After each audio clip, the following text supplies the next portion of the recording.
Bismillahirrahmanirrahim.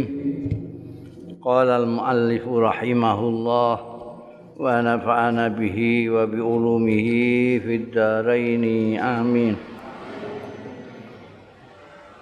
Babu halawatil iman. Iki bab nerangno manisnya iman. An Anasin saking Sayyidina Anas bin Malik juga ini anin Nabi saking Kanjeng Nabi sallallahu alaihi wasallam qala dawuh sapa Kanjeng Nabi sallallahu alaihi wasallam salasun ana telung perkara manutai wong sapaning wong kunna kang ana ya telu mau salasun ana iku fihi ing daleman wajada mangko nemu ya man halawatal iman ing manise nikmate iman telu iku mau apa ae pertama ayyakunallah yen ta ana sapa Allah Gusti Allah wa rasuluhu lan utusane Allah ana iku ahabba luweh disenengi luweh didemeni ilaihi marang man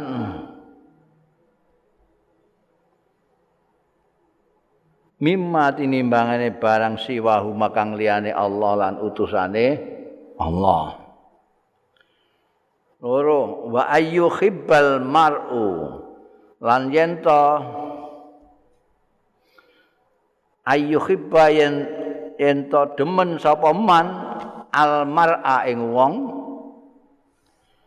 la yuhibbu ang ora demen ya man ing mar'u illa lillah kejaba krana Allah. Ketiga wa ayyakraha lan yen to ora seneng gething sapa man ayyauda ing yen to bali ya man fil kufri ing dalam kekufuran kama yakrahu kaya dene gethinge man ayyuk zafa yen to diuncalake ya man finnari ing dalam geni neraka.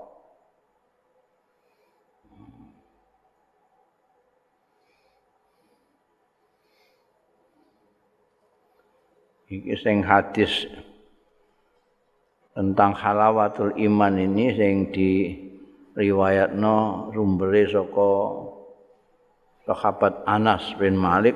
Kanjeng Nabi ngendikake ada 3 hal yang membuat iman itu menjadi nikmat, menjadi manis. Kalau ada orang memiliki 3 hal ini, maka dia akan merasakan manisnya iman, nikmate iman. Nek mbok mafhum mukhalafah mbok balik pemahamane nek ora duwe iki ya biasa-biasa wae, ora menikmati keimanan itu. Yang pertama, Gusti Allah lan utusane Gusti Allah luweh dicintai katimbang lainnya. Siji. Ini baru satu bagian. Jadi kalau kamu sudah bisa menyintai Allah dan Rasul-Nya melebihi yang lain. Yang lain itu bisa macam-macam, bisa bapak, bisa anak, bisa bojo, bisa saudara, bisa kawan, bisa kekasih semua. Itu kalah kabeh ambekan Gusti Allah lan Rasul-Nya. Nomor 2. Orang ini menyintai orang lain bukan karena apa-apa, hanya lillah karena Allah Ta'ala. Duwe kanca, kamu senang dengan kancamu itu lillah karena Allah. Kamu lihat bagaimana khusyuknya, bagaimana ibadahnya, bagaimana taatnya kepada Allah Ta'ala. Sehingga kau menyintai dia semata-mata lillah, karena Allah. Bukan karena gawene njajakno kowe. Kan ada orang sing seneng mergo gawene traktir. Aku seneng kowe iki. Nah, angger dina traktir, duwe dhuwit mesti traktir aku. Ana sing ngono kuwi. Kan orang banyak kan. Ada orang yang menyintai orang karena pangkatnya juga ada. Mergo pangkate ndekne terus nyedak-nyedak demen sekali. Ada yang karena memang pendukungnya. Pendukungnya dari tim sukses ya, senangnya karena itu. Nah, ini enggak orang yang dibicarakan oleh Kanjeng Nabi memiliki 3 hal ini, salah satunya adalah dia itu suka sama orang itu lillah, karena Allah. Tidak mempunyai pamrih apapun karena lillah. Mergo Gusti Allah itu lewat utusan Gusti Allah itu memang menganjurkan kita itu untuk saling menyintai sesama orang-orang muslim, sesama orang mukmin. Jadi karena itu saja, bukan karena apa-apa. Sing kelingane kelingan innamal mu'minuna ikhwah. Ana al muslimu akhul muslim, tak piturusing. Kelingane itu. Jadi lillah, tidak karena apa-apa. Ora mergo tau diutangi, wis pokoke liyane karena Allah gak ono. Ini yang kedua. Yang ketiga, dia sangat bersyukur, sangat menikmati bahwa diparingi hidayah karo Gusti Allah Ta'ala, dan sangat-sangat khawatir, sangat benci, sangat tidak suka kalau dia sampai kembali ke kekufuran. Seolah-olah kalau dia sampai balik itu berarti saya menceburkan diri ke api. Sangat tidak suka. Iki telu iki nek ada pada diri kamu, maka kamu bisa menikmati manisnya iman itu. Nek ora ana, ya wis osok wangsule ya. Tidak bisa menyintai Allah dan Rasul-Nya melebihi yang lain. Tidak bisa menyukai sesama lillah. Tidak ada kekhawatiran, kebencian untuk kembali menjadi kufur lagi. Ya tidak bisa menikmati iman itu. Nikmatnya iman itu. Itu penting 3. Pengen iso merasakan nikmatnya iman. Mulane bangsa wali-wali, ulama-ulama itu bisa dicirikan dengan 3 ini. Mereka sangat menikmati iman mereka karena bisa menyintai Allah dan Rasul-Nya melebihi siapapun, melebihi apapun. Bukan hanya siapapun tapi apapun. Bisa menyintai sesama lillah tanpa ada kepentingan ataupun pamrih apapun.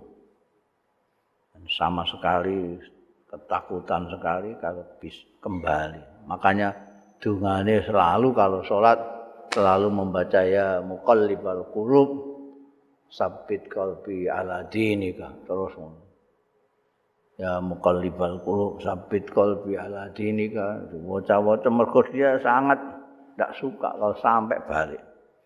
Mergo bolak-balik itu Gusti Allah. Kita mendapatkan hidayah ikut Kanjeng Nabi Muhammad sallallahu alaihi wasallam Gusti Allah. Itu hak prerogatif Gusti Allah untuk memberikan hidayah kepada seseorang. Gusti Allah itu bisa membuat orang iman, bisa tidak. Bisa menjadikan orang asalnya iman jadi tidak lagi. Kan ada itu namanya murtad itu kan asalnya dia sudah orang iman, orang muslim terus balik. Nah, ini orang yang imannya itu nikmat itu dia sangat khawatir sekali itu terjadi. Karena itu tidak pernah lupa doa ya muqallibal qulub sabbit qalbi ala dinika.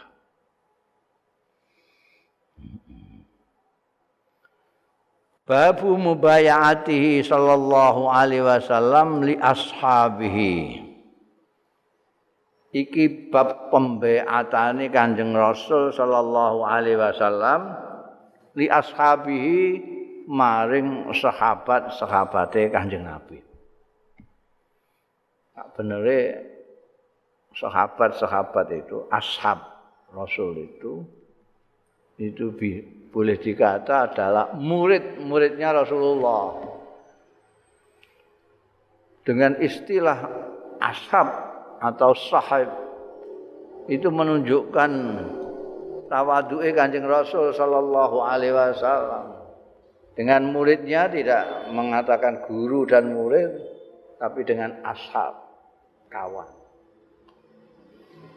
Maka itu kemudian digunakan oleh ulama-ulama sesudah sahabat, semuanya menggunakan gitu. Ada ashabus Syafi'i, ada itu sebetulnya murid-muridnya. Mangguk istilah ashab, kawan. Bab ini nerangke saat pembeatane Kanjeng Nabi terhadap sahabat. An Ubadah bin Samit, saking sahabat Ubadah bin As-Samit. Ubadah bin As-Samit ini orang Madinah, dari Ansar, minal Ansar.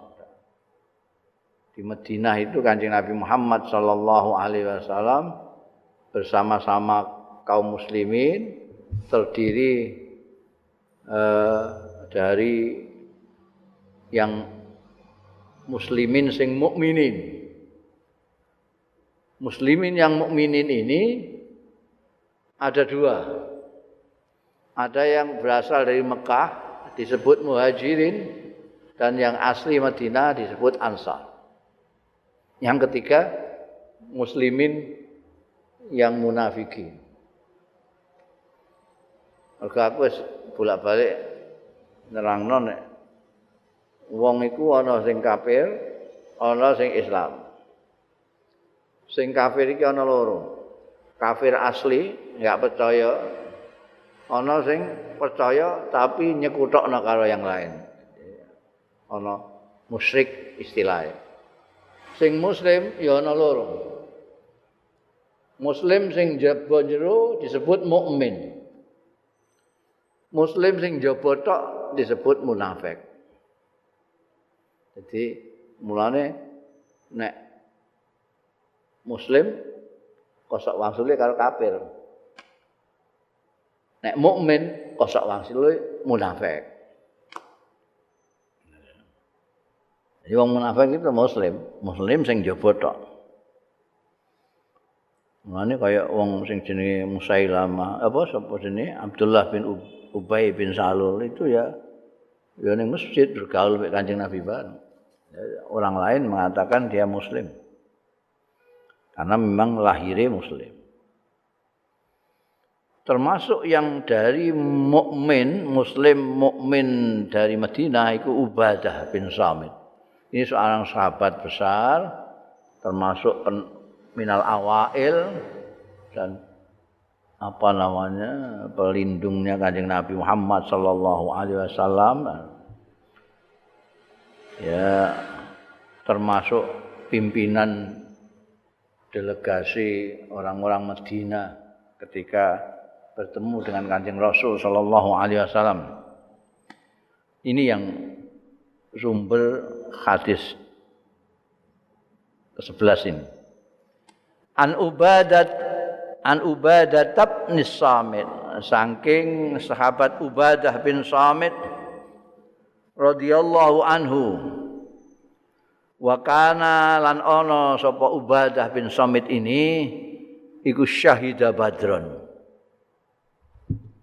Sahabat yang ikut Badar itu selalu disebut. Itu seperti semacam gelar kehormatan. Makanya anak-anak muda itu kepingin sekali mendapatkan predikat itu. Ngoyok pengen perang Uhud itu sampai Kanjeng Nabi diminta untuk keluar dari Madinah barang. Karena hanya 300 seluruhnya dengan yang diserai Kanjeng Nabi untuk menjaga Madinah kayak Sayyidina Utsman, ono sing diutus jadi mata-mata tapi tidak perang. Yang perang di Badar itu 300 saja. Yang lainnya tugas-tugas lain ada 13-an, 313. Itu ketokan paku karena 300 ini melawannya 1000. Jadi kaya-kaya nek melok perang Badar iki salah sithik-sithik wis ora direken ngono kaya-kaya gitu. Sebab janji ana apa-apa kaya ngledek orang yang masuk di Ashabul Badri dilokno Kanjeng Nabi. Itu Ahlul Badri. Itu coba Ahlul Badri. Ana salah satu ahli Badar yang wonge celelekan jenenge Nuaiman gawene Kanjeng Nabi barang gitu. Jadi Kanjeng Nabi kuwi digarap. Iku ora yo celelekan tenan. Nuaiman. Sahabat Abu Bakar didol. Ini di dalam perjalanan itu sing dadi kepala rombongan itu Sayyidina Abu Bakar. Aiman iki lesu njaluk mangan. Durung wayahe mangan. Engko bareng-bareng kancane. Lha iku iso Aiman iku iso ngedol ning gone wong daerah sing diliwati perjalanan. Kowe nek kepengin duwe budak, aku duwe budak gagah. Wah, sregepe ra karuan. Tapi ya sayang iku dekne diarani budak gak gelem dekne. Ngono iku kelakon. Iki Nuaiman. Mbek Kanjeng Nabi ya wani. Dadi ana bakul madu diundang. Pira-pira kan? 500. Iki diterno ya ning gone Kanjeng Nabi. Terno Kanjeng Nabi. Dan duwe ya engko Kanjeng Nabi ya mesti ya. Dadi wonge mara niku engko matur mek Kanjeng Nabi iki ya dia saka aku lho ya. Bayari Kanjeng Nabi. Jadi begitu krungu omongane bakul madu iki niki hadiah saking Nuaiman. Tapi jenengan ingkang sampun bayari jenengan. Iku kelakuane Nuaiman. Ngono tok ae Kanjeng Nabi. Mergo ini termasuk Sayyidah Badrun. Ubadah bin Samit. Ubadah bin Samit itu hampir semua ghazwah peperangan yang dipimpin Kanjeng Nabi Muhammad sallallahu alaihi wasallam Ubadah ikut.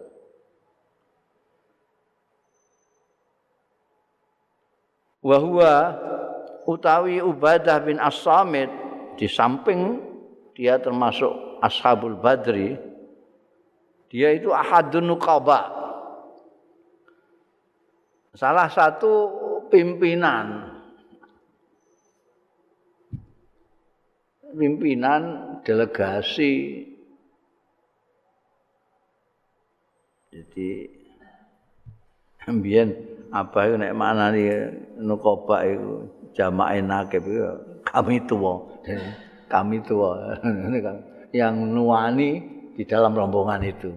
Jadi kowe ana rombongan terus kepala rombongan itu engko nek ana jajan sing bayari reyane sing tuku karcis iku semua.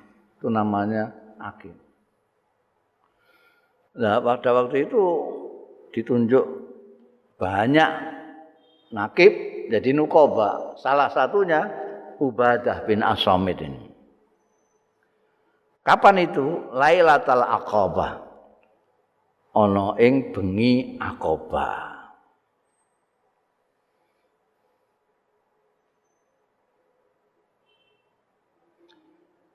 Jadi Kanjeng Nabi Muhammad sallallahu Aqabah itu di Mina. Nanti kalau kamu umrah haji akan tahu. Umrah engko ya ana piknik ke Mina itu akan tahu nanti inilah Aqabah.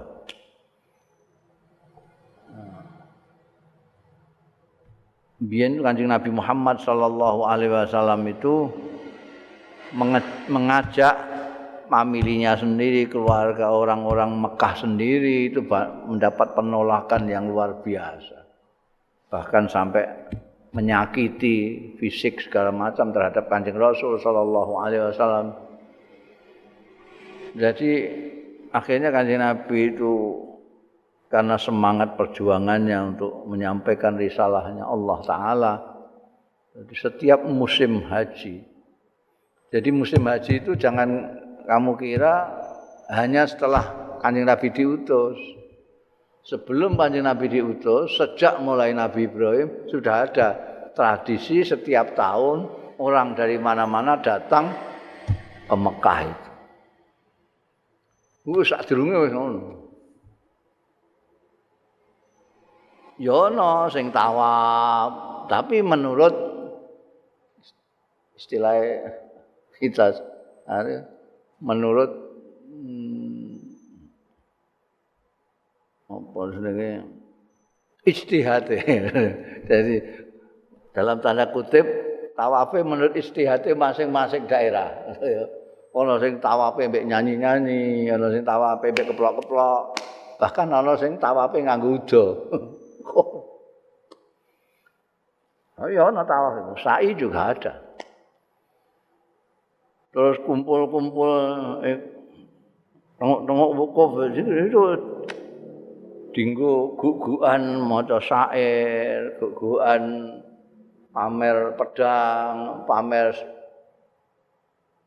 jaran, pamer wedokan iku isine ngono. Kayak festival tahunan. Istilahnya musimul hajj. Hajj itu kan menuju ke suatu daerah di Mekah. Jadi musimul hajj itu sudah ada.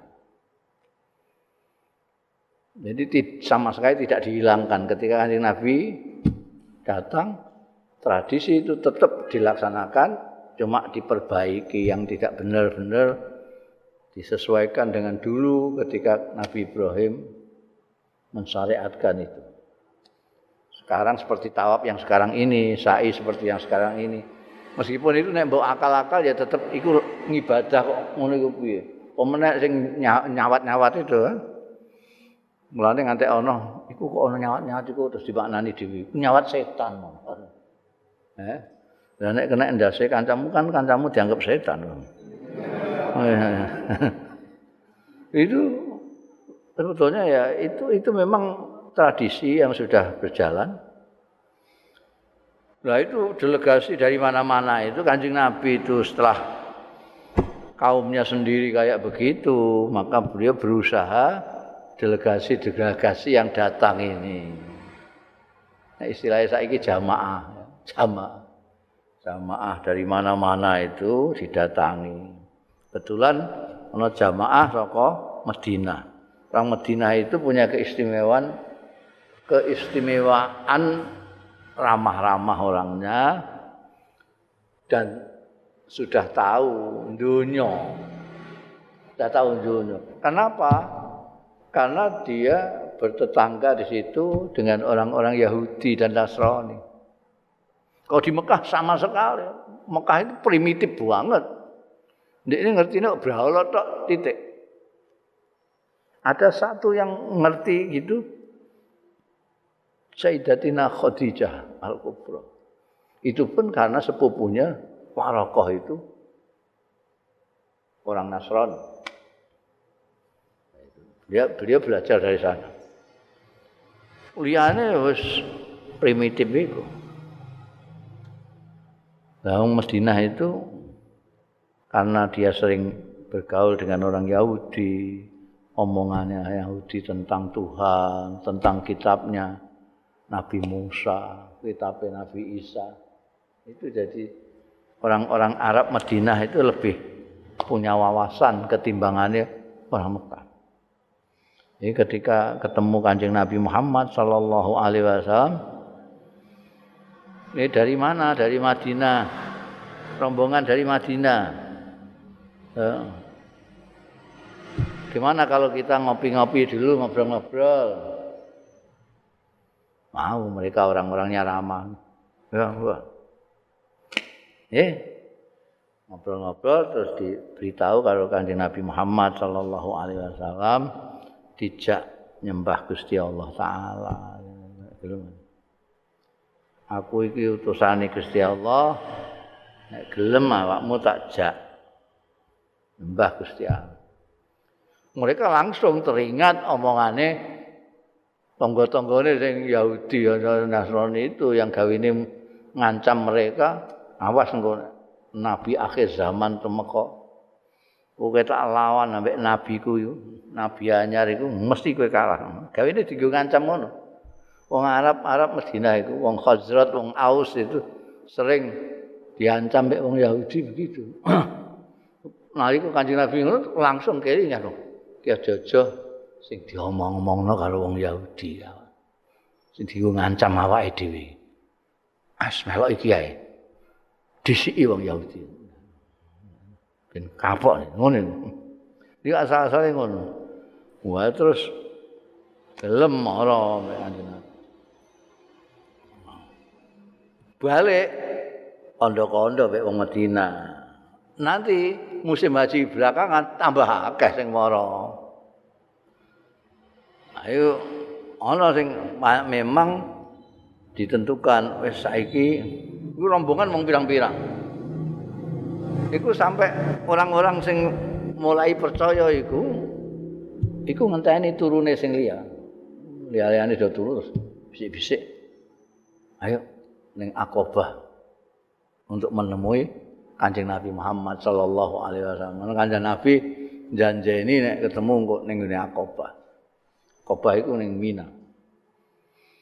Kira-kira 5-7 kilometer dari Mekah.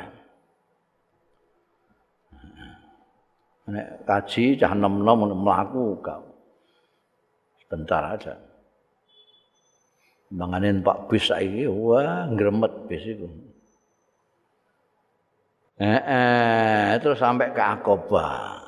Aqabah ini rombongan Ubadah bin Samit ini untuk ketemu Kanjeng Rasul. Mulane beliau menceritakan anna Rasulullah sallallahu alaihi wasallam qol Kanjeng Rasul ngendika wa khaulahu lan iku ana ing kiwa tengene Kanjeng Rasul sallallahu alaihi wasallam isobatun sekelompok orang min ashabi saking sahabat-sahabate. Ada beberapa orang yang sudah masuk Islam yang ikut Kanjeng Nabi Muhammad sallallahu alaihi wasallam. Kanjeng Nabi ngendika matane Bayuni padha mbeata sira kabeh ingsun janji ala Allah tusyriku billahi syai'a. Ini pokok daripada agama yang diajarkan dan diajakkan oleh Kanjeng Rasul sallallahu alaihi wasallam kepada orang yang baru masuk. Ala Allah tusyriku billah. Ing atase yen to ora nyekutokno sira kabeh billahi kelawan Gusti Allah sayan ing apa-apa. Nyekutokke itu wayuh, bahasanya wayuh. Bahasa kasar. Jadi ya nyembah Gusti Allah tapi nyembah yang lain juga. Itu syirik. Nek kafir banyak gak percaya Gusti Allah. Ini percaya kalau Gusti Allah tapi nyembah yang lain, enggak boleh. Dan ini terus ana apa syirik halus barang itu kayak riya, munafik barang itu. Mergo ana wong ibadah tapi ya niate lillahi taala tapi ya krana ngetokno ning ngene maratuwa barang ngono iku disebut mbek ulama-ulama syirik halus ora cilik. Mergo itu menyekutukan barengke Gusti Allah karo sesuatu, ndak boleh. Itu paling pokok, makanya disebut paling awal oleh Kanjeng Rasul sallallahu alaihi wasallam. Bayi'uni ala alla tusyriku billahi syai'an. Satu. Sing liya-liyane iku ya dosa gedhe lah. Itu senajan ora njaluk ngapura. Sampai mati, nek Gusti Allah ngersakno iku iso digapura. Tapi nek syirik ya ora. Wah itu medeni wong. Mulane awas soal iki, soal nomor 1. Antus riku billahi syai'an. Kemudian wala tasriku.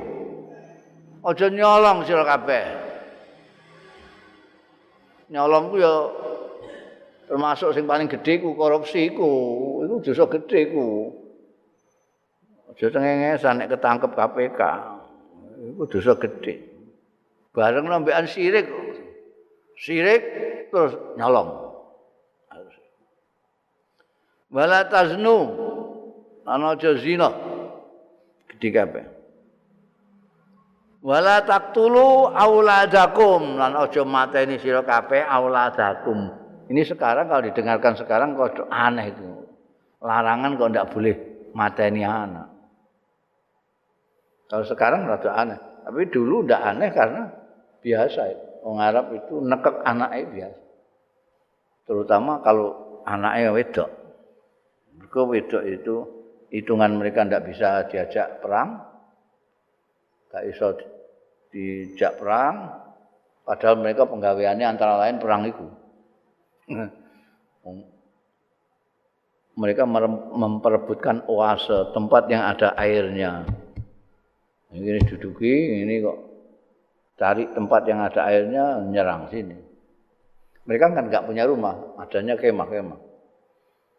Jadi mereka itu penduduk kemah. Mulane Kadzafi bareng wis dadi presiden bareng. Isih kelangenane iku manggone ning gone kemah. Iku sak kampung nggo kemah kabeh. Pindah kono. Sita saif. Rihlatas sitai wasaif. Sana mari. Kalau musim panas cari tempat yang dingin. Kalau pas musim dingin cari yang tempat panas. Itu harus berkelahi dengan kabilah suku-suku lain.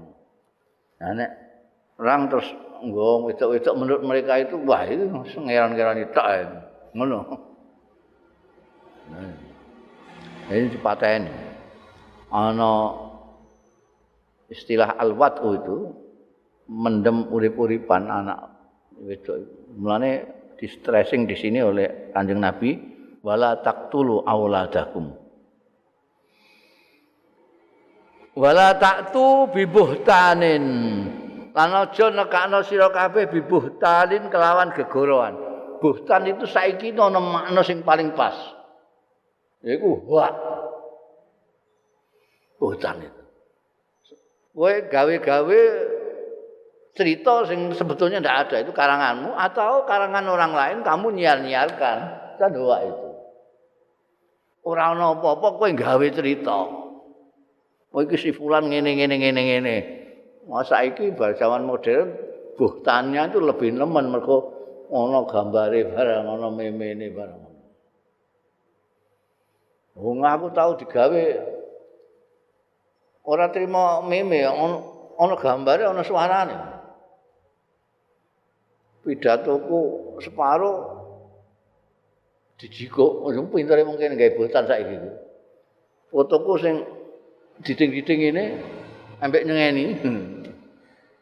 Iku dipotong terus digandengno karo fotone Wakil Presiden. Pak Kiai Ma'ruf Amin. Pak Kiai Ma'ruf Amin ngomong apa terus langsung aku nyengeni dik. Untungnya kan Pak Ma'ruf kenal aku jadi gak apa-apa, mesti hoak ngono. Sing gak kenal kan ya terus ngandel apa meneh. Wana-wana sing kok kampung ora tau ngerti anu. Rumangsane iya ngono. Oh iku pintere itu, gak ketok. Ini bar ngomong terus aku ngomong nyengeni. Itu botan. Itu masuk dosa gede. Gawe-gawe baik. Niki botanen Syekh ditambahi taftaruna. Wala taktu bi buhtanin taftarunahu. Sing gawe-gawe sira ing buhtan. Kamu menciptakan itu kebohongan-kebohongan itu. Kamu menciptakan atau kamu mendengar kebohongan itu, kamu menyiarkan, mendukung lah. Dan saiki iki usum. Iku kudune ana sing ngandhani iku ustaz-ustaz kudu ngandakno iki. La ta'tu bi buhtanin taftaruna. Itu kelompok dari wala tusriku, wala tasriku, wala taznu, wala taqtulu, ala ta'tuhu. Itu dosa gede kabeh.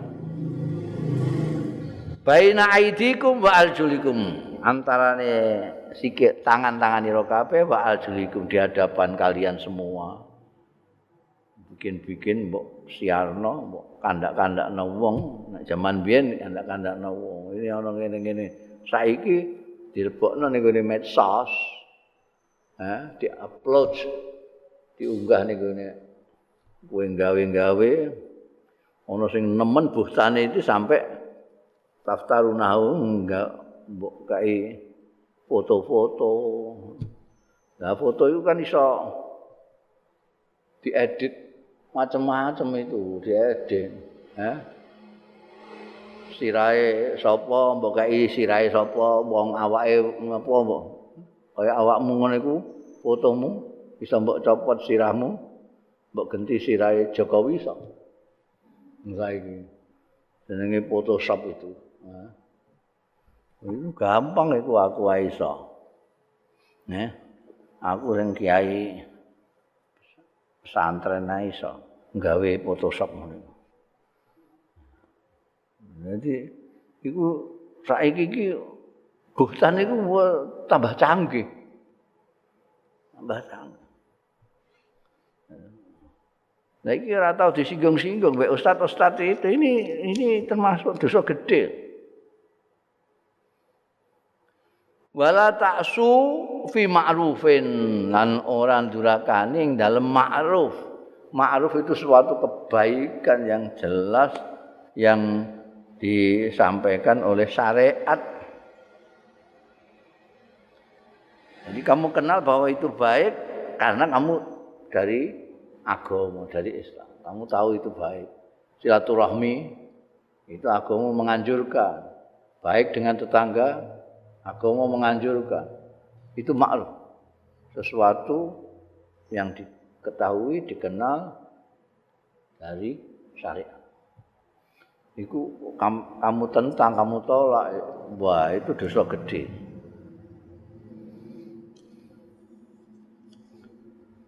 Faman wafa sapane wong sing nuhoni memenuhi mingkum saking sira kabeh, tidak syirik, tidak nyolong, tidak zina, tidak membunuh, tidak bikin hoak, tidak menciderai yang ma'ruf, itu faman wafa minkum fa ajruhu mongko utahe ganjarane man iku alallahi ing atase Gusti Allah. Jadi jaminan itu ganjarane ora saka ndi-ndi, saka Gusti Allah dhewe. Wa man asaba min zalika syai'an utai sapaning wong sing ngenek ya man. Min zalika saing mengkono-mengkono kabeh mau syai'an ing apa-apa. Fa'uqiba mongko dihukum sapa man fid dunya ing dalem donya fahuwa mongko utahe man la fahuwa mutawi hukuman mau iku kafaratun merupakan kafarah. Kafarah itu sesuatu yang bisa membebaskan, bisa nggo tebusan lah apa. Lahu kanggo man asoba. Wa man utahe sapaning wong asoba sing ngeneki ya man min zalika saing mengkono-mengkono mau. Dosa-dosa gedhe mau saean ing setitik sesuatu. Summa satarahullah mongko keri-keri nutupi ing man ya iso ing saean ya iso nutupi saean sapa Allah Gusti Allah fahuwa mongko utawi perkarane man zalika iku mau ilallahi marang Gusti Allah insya Allah mun ngersakake sapa Allah afa ngapura sapa Allah anu saking man wa insya Allah lamun ngersakake sapa Allah aqabahu mongko ngukum sapa Allah ing man piye janji biat fabayaknahu mongko biat kita rombongane Ubadah bin Samit iki mau ala zalika ing atase mengkono-mengkono tentuan yang disampaikan oleh Kanjeng Nabi. Tidak syirik, tidak nyolong, tidak zina, tidak mateni, tidak nggawe hoak, nggawe buhtan, tidak maksiati sesuatu yang ma'ruf. Ini yang janji. Nggih, gelem kabeh. Nah, kalau ada orang kok melakukan salah satu di antara itu, menurut ulama-ulama selain syirik, kalau syirik ana dalile dhewe. Surat An-Nisa itu kecuali syirik. Dan ini juga dikecualikan. Liyane syirik, apakah itu mencuri, apa zina, apa mateni wong, teruslah pokoke liyane syirik. Iku nek wis dihukum ning donya, itu sudah faman asaba min dzalika syai'an fa uqiba fid dunya fa huwa kafaratun. Artinya wis bebas. Mulane biyen itu ada yang dihukum ning donya. Sebetulnya orang yang zina itu hampir tidak bisa dihukum. Meskipun hukumannya ketoknya sadis banget. Kalau sudah kawin hukumannya dirajam sampai mati. Itu kan sadis banget.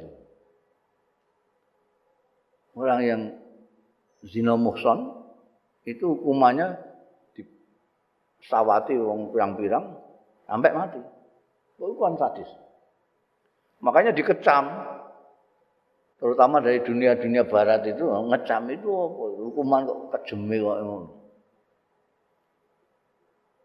Mereka tidak melihat bahwa orang dihukum begitu itu hampir mustahil. Kenapa? Kenapa orang yang bisa ditetapkan sebagai pezina yang harus dirajam itu mereka yang berzina dan disaksikan oleh 4 saksi yang melihat langsung mulai pertama sampai akhir keempat-empatnya sama. Enggak mustahil. Enggak mustahil kalau ngedeng ning pasar misalnya. Itu baru bisa mendapatkan 4 saksi yang melihat semua sama. Jadi sebetulnya itu kenapa pada zaman Kanjeng Nabi ada yang dirajam? Karena orang ini mengaku tahu bahwa kalau sudah dihukum ning donya kafaratun lahu, bebas nanti di akhirat. Jadi orang ini matur Kanjeng Nabi Memang sengaja ben dihukum ning gone donya. Dengan ya, Kanjeng Nabi itu kalau haknya itu hak Allah seperti zina ini, maka Kanjeng Nabi tidak seperti jekso sekarang di sini kan jekso itu atau polisi itu kan ngongkon uang itu supaya ngaku. Nek Kanjeng Nabi enggak. Kalau itu haknya Allah seperti zina, Kanjeng Nabi mah marahi supaya mungkir. Kanjeng Nabi kalau kecelakaan Kanjeng Nabi sekelompok berbuat zina. Ora. Mungkin kowe mau ngrangkul tok. Mboten. Ora, mungkin ngambung tok. Jadi diwarai supaya mungkir, supaya tidak ada vonis. Nah, kowe wonge ngeyel terus, mboten saestu. Ya wis dihukum. Karena keinginannya itu bebas. Mungkin dia enggak ingat dawuh Kanjeng Nabi yang atau tidak yakin. Dawuh Kanjeng Nabi seterusnya ini kan.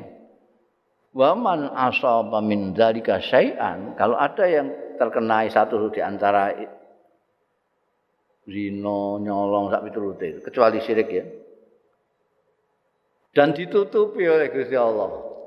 Dia tidak ngaku dan tidak ada saksi. Berarti ditutupi oleh Gusti Allah. Orang tidak ada yang tahu kalau dia berzina misalnya. Nah, ada dosa-dosa yang seperti itu. Orang melakukan sesuatu yang besar seperti zina, tapi gak konangan. Ini gimana? Itu diserahkan kepada Allah. Kalau Gusti Allah ngapura, jadi ngapura.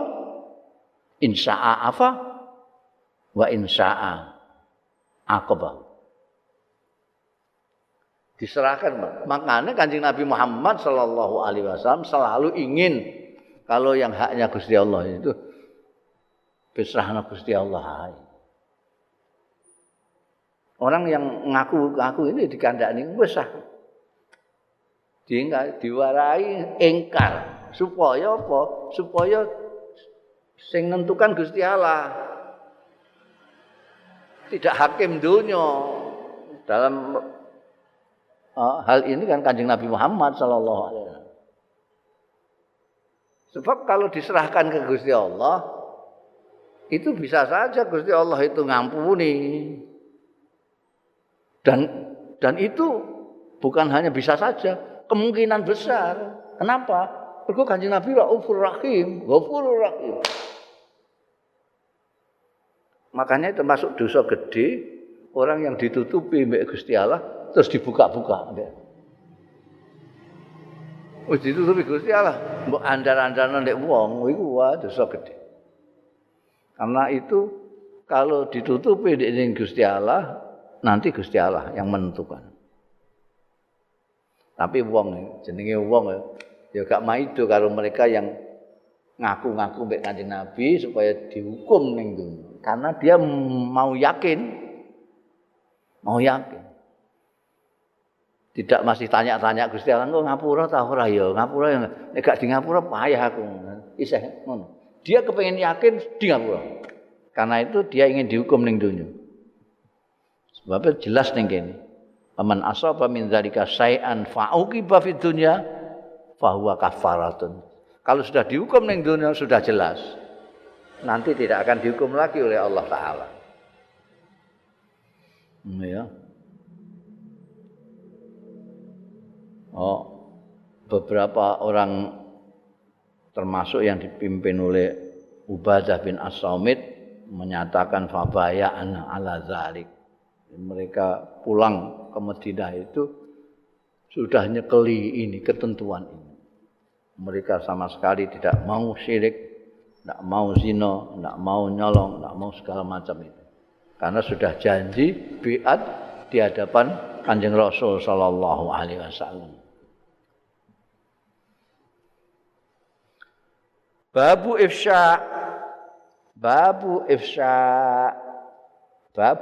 ifsa'us salam utawa babu ifsa'is salam minal Islam. Bab-bab wingi kae bisa mbok waca babun terus mbok waca dhewe lanjutane bisa juga mbok gandengno Waca babu ifsa'is salam juga kena. Waca babun taiki bab iku bab ifsa'us salam minal Islam. Waca apa ae oleh angger kowe ngerti dunungane ngono ae gampangane ya. Enake wong ngerti dunungane kok ngono iku. Maca apa ae gak iso mbok disalahno. Bab intine iki bab ifsya'us salam, menyebarkan salam minal Islam, bahwa nyebarake salam ning kono rene kowe uluk salam itu termasuk minal Islam. An Ammar bin Yasir, saking Ammar bin Yasir, sahabat Ammar bin Yasir ini termasuk orang pertama, orang-orang yang pertama kali ya. Sing orang-orang pertama kali masuk Islam kan sahabat Abu Bakar, Sayyidina Khadijah, Sayyidina Ali. Itu antara lain Ammar, sak keluarganya Ammar bin Yasir, ambek ibune. Sampai ini Yasir ambekan Ammar bojone sak anake disiksa kabeh ambekan gundal-gundal Mekah itu, anak buaya Abu Jahal dipetenteng itu termasuk orang-orang yang tidak berpunya, orang-orang melarat itu dinggo kalah-kalahan ning Mekah. Pimpinane wong Mekah itu, tokoh-tokoh Mekah itu kaya Abu Jahal, Abu Lahab, Abu Sufyan itu wong sugih-sugih kabeh.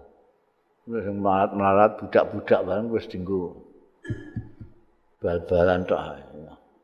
Jadi ketika mereka itu memusuhi Kanjeng Nabi Muhammad sallallahu alaihi wasallam, kok ada budak segala macam sing melok Kanjeng Nabi, wah seloro kabeh. Termasuk Sayyidina Bilal, masuk Ammar, termasuk Yasir, termasuk Sumayyah. Itu orang-orang yang tidak punya dan iman kepada Kanjeng Nabi Muhammad sallallahu alaihi wasallam. Ammar bin Yasir qala ngendika sapa Ammar bin Yasir radhiyallahu anhuma, salasun man jama'ahunna faqad jama'al iman. Redaksi ini beda-beda antara sahabat ya. Nek mau kan sahabat Anas mangkunna senajan telu padha telune mangkunna fihi. Iki salasun man jama'ahuna. Pengertiannya sih padha. Cuma cara menyampaikan yang lain. Salasun ana telung perkara man utawi wong jama'ahuna sing ngumpulake ya man ing telu mau faqat jamaah mongko temen-temen ngumpulake ya man mau al imana ing iman. Tiga ini kok kamu kumpulkan dalam diri kamu, maka berarti kamu mengumpulkan iman secara keseluruhan. Yang pertama dari tiga itu al insafu min nafsika. Jejak insaf, jejak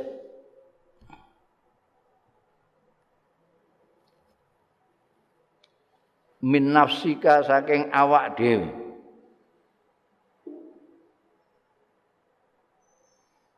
Jadi sebagai hamba Allah Ta'ala jejak tetap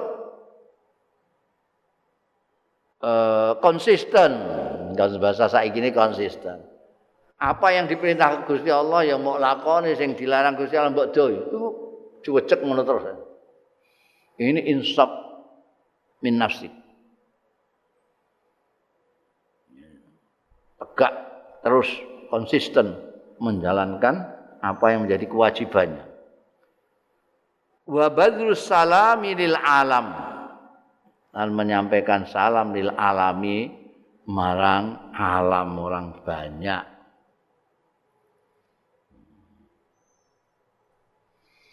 Ana sing berpendapat alam itu dimaknani orang-orang mukmin, ya. Nek ndelok dari lafadznya alam sendiri itu ya kayak al-alamin, rahmatan lil alamin ya semua. Bahkan mencakup jin barang. Kowe nek ketemu jin, kowe iso roh jin ya mbok salam ya, Iku mergo termasuk alam. Tapi ada yang mentafsirkan, ulama itu yang mentafsirkan alam ini yang dimaksud adalah orang mukmin. Jadi orang kafir tidak termasuk gitu. Yang ketiga wal infaku minal iktar. Menafkahkan. Nafkah itu memberikan tanpa balasan. Nek memberi sesuatu dengan balasan jenenge dol tinuku. Baik.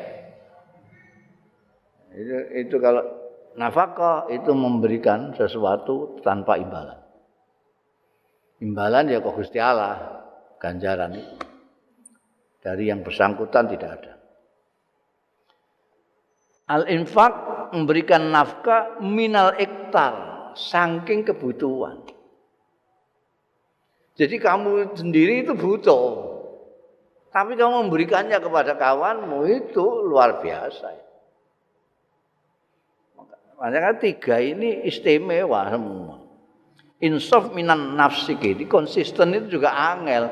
Orang itu bisa saja dia baik dengan saudara, baik dengan istri, baik dengan suami. Tapi untuk konsisten, baik terus, itu angel.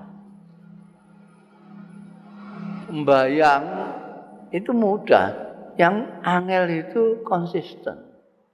Membayang terus. Ngaji itu gampang, yang sulit konsisten, ngaji terus. Semua itu min nafsi. Jadi itu karena kesadaran diri sendiri ingin melaksanakan semua yang diperintahkan dan menjauhi semua yang dilarang oleh Allah Ta'ala. Terus, bukan dangtek. Ini termasuk di sini adalah Badrul Islam. Mulanya ning bab 25 disebutno ifsa'us salam minal Islam. Termasuk bagian Islam, bagian dari iman itu menyebarkan salam. Menyebarkan salam. Yang ketiga ini nek sing ifsa'us salam itu relatif enteng to, nyebarno salam. Kowe ketemu orang salam, salam. Assalamualaikum warahmatullahi wabarakatuh. Gampang. Assalamualaikum warahmatullahi wabarakatuh. Iku wae arang-arang.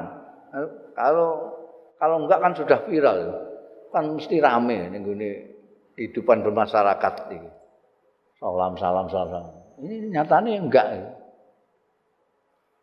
Salam itu sering ngucapno salam ya mubalek, wong sing pidato. Iku ora. Ning pasar saling ketemu terus assalamualaikum hampir tidak tidak umum gitu. Padahal ini termasuk minal Islam, badrul salam bil alam. Assalamualaikum. Temu assalamualaikum. Itu arang-arang ning ngene dalan ning pasar ning stasiun barang kanplat kan arang-arang kita mendengar orang saling salam. Padahal dari 100 orang minimal 80 orang mesti orang Islam. Ning ngene bis ning kereta api itu satu gerbong isine wong 100 itu minimal 80 orang sendiri mesti orang Islam. Tapi kita jarang mendengar di kereta, di bis ana wong salam. Padahal iki dawuh Kanjeng Nabi, salam itu alaman arafta aw lam ta'rif. Kamu kenal atau tidak kenal? Kowe aja terus alasan aku mboten kenal. Nah, ada dawuh Kanjeng Nabi wingi kepada orang yang kamu kenal atau tidak kamu kenal. Yang ketiga infak minal iktar. Itu berat ya, berat. Kadang-kadang tidak butuh apa-apa, duit pirang-pirang, orang nganggur ae gak gelem nafkahno. Ini dia butuh. Aku dhewe jane kepengin tuku rokok ya. Tapi ada orang yang sangat membutuhkan, kamu mengorbankan keinginanmu merokok, kamu berikan kepada orang. Ini apa bermartabat itu ini. Al-infaq minal iqtar. Bukan minal hina, saking kecukupan tidak, tapi minal iqtar, dari tidak punya. Ya. Kowe kok iso ngumpulno tiga-tiganya itu. Konsisten menyebarkan salam dan mau menafkahkan sesuatu hartamu meskipun kamu membutuhkan, berarti kamu telah mengumpulkan jami'ul iman. Kamu kumpulkan iman. Yang kemarin dikatakan cabangnya sampai sekian banyaknya itu. Bundel babul ma'asi min amril jahiliyah Allahu